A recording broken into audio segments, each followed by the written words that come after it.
Feriado de carnaval, muita gente pegando a estrada para voltar para casa e quase todo mundo já ouviu uma frase: álcool e direção não combinam.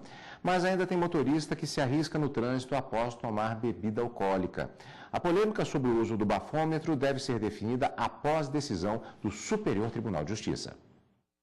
A Operação Carnaval colocou 9.200 patrulheiros usando 1.800 bafômetros para fiscalizar motoristas e enquadrar aqueles que dirigem sob o efeito de álcool na lei seca. No ano passado, foram aplicados 34 mil testes de embriaguez que resultaram em 1.049 autuações e 479 prisões. Para os que se recusam a fazer o teste, o policial assina um termo de constatação de embriaguez baseado nos sinais apresentados pelo motorista. Por isso, o diretor de fiscalização do Detran do Distrito Federal defende que o motorista faça o teste do bafômetro. Para Nelson, a lei seca foi fundamental para a redução no número de acidentes no trânsito. Este ano a lei seca completa 4 anos. Ela foi criada para reduzir o número de acidentes de trânsito, já que boa parte deles acontece graças à mistura de álcool e direção. Mas a norma sempre foi polêmica. Agora mesmo, a terceira turma do Superior Tribunal de Justiça vai discutir o papel do bafômetro para apurar o grau de álcool ingerido pelo motorista. 2 ministros já votaram. A discussão leva em conta a Convenção Internacional que diz que ninguém é obrigado a produzir provas contra si. Por isso, o ministro Marco Aurélio Belize votou favorável à validação de outras provas para identificar embriaguez ao volante, dizendo que já que o cidadão não pode produzir provas, o Estado tem o ônus de provar o crime.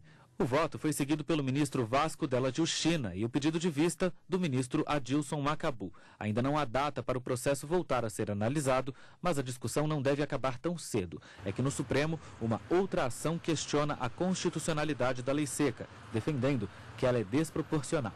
Mas, por enquanto, a lei seca está valendo e quem for pego dirigindo bêbado tem a carteira suspensa, paga multa de R$ 957, tem o carro retido e também pode pegar de 6 meses a 3 anos de detenção. Pois é, o tema é tão importante que ontem nós falamos aqui no Jornal da Justiça, primeira edição, a respeito de aspectos gerais relacionados aos direitos da pessoa durante esse período de carnaval. E hoje nós abordamos aqui no nosso jornal, ao vivo, em plena terça-feira de carnaval, e por isso nós agradecemos duplamente a presença do Dr. Marcos Vinícius Camargo, advogado criminal, exatamente para falar a respeito desse tema. A satisfação é toda nossa, mais uma vez agradecendo justamente a disponibilidade exatamente no feriado.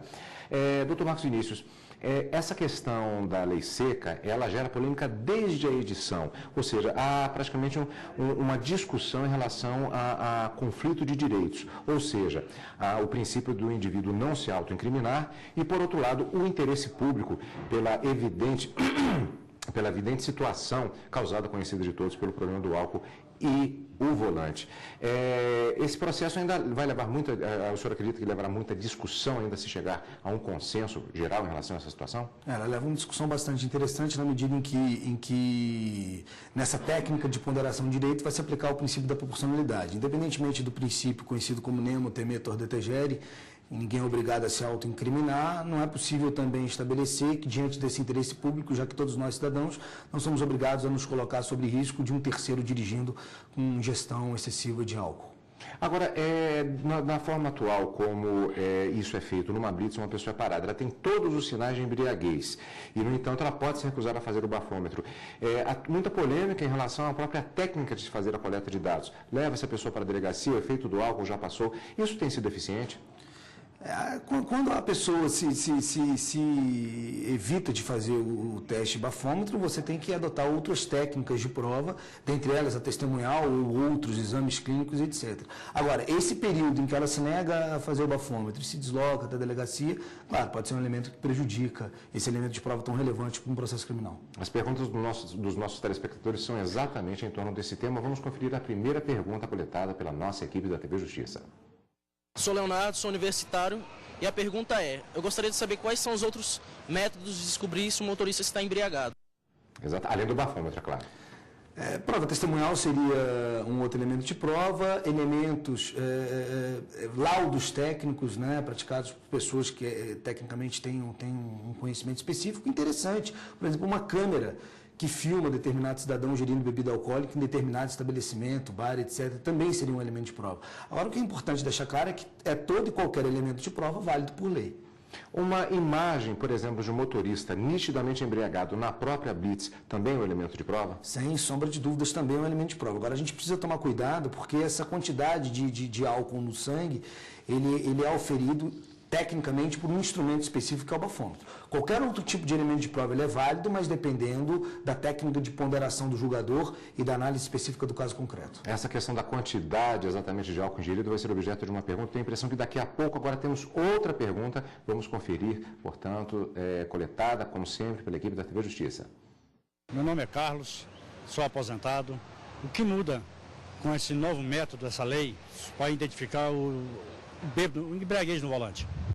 A pergunta relacionada exatamente à reportagem que vimos agora, exatamente sobre essa expectativa de aplicação de outros métodos. Não muda muita coisa, porque outros elementos de prova o processo penal já admite. O que ocorre é que na seara dos processos criminais já se discutia se esses outros elementos de prova, que não apenas o bafômetro, pudesse legitimar uma possível condenação.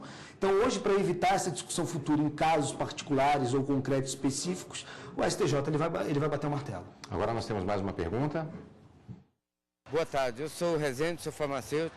A minha pergunta é o seguinte: caso se pegar gente chupando um bombom com licor, pode ser pego num bafômetro? Entra exatamente naquela questão da quantidade, não é? Essa é uma pergunta bastante interessante, porque me parece que o açúcar também ele é um fator que minimiza as consequências do álcool no sangue. Agora, eu não sou um especialista químico, mas se você ingerir determinada quantidade de bombom, com determinada quantidade de licor ou uísque, né, os famosos bombons, e efetivamente se verificar ou se constatar uma quantidade excessiva no sangue, isso pode prejudicar a pessoa. Agora, eu desconheço o caso específico, embora a pergunta seja bastante interessante. Não vale também a pessoa comer um bombom e também tomar 3 uísques e dizer que foi o bombom, né? Feita aquela história da azeitona na empada que fez mal, né? Exatamente. Agora, doutor, nós estamos falando, em princípio, do indivíduo que ele pode ser flagrado numa blitz, particularmente nesse período de carnaval. E em caso de acidente, especificamente, como infelizmente nós noticiamos todos os dias, qual o grau de agravamento da acusação ou da pena, caso seja constatado que o indivíduo ingeriu álcool acima do nível permitido? Você vai entrar na seara da concepção culposa ou dolosa do crime. Então, todos os fatores da dinâmica do crime que agravarem a situação de quem pratica a conduta, de se colocar em risco maior ou menor qualquer tipo de terceiro, isso influencia no momento da aplicação da pena. O fato de se ingerir bebida alcoólica com a intenção de cometer um crime é um fato que vai ser discutido no plano da aplicação da pena. Agora, o que eu acho que é interessante expor é que, juridicamente, quem dirige não deve estar sob efeito de nenhuma quantidade de álcool. Absolutamente certo, doutor. Muito obrigado pela sua participação. Vale sempre a recomendação, portanto, para os telespectadores. Aquela velha história a gente tem que repetir mesmo. Se beber, não dirija. Se dirigir, não beba. Doutor, muito obrigado mais uma vez pela participação. Satisfação sempre.